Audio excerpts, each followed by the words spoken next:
Windows OS provides an API for graphical elements which is accessible by a programming language that supports FFI. The Python C-types library included in the standard library has a dedicated namespace for Windows shared libraries.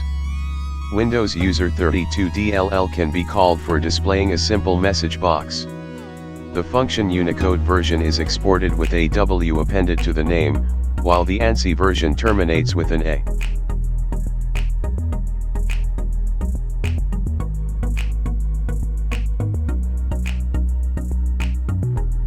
Deno also has a wrapper for common Windows 32 API calls.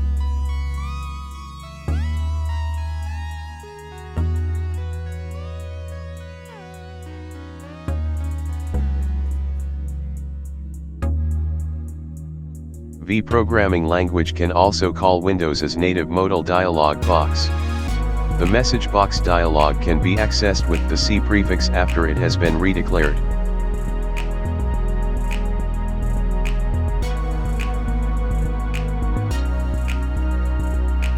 Thanks for watching.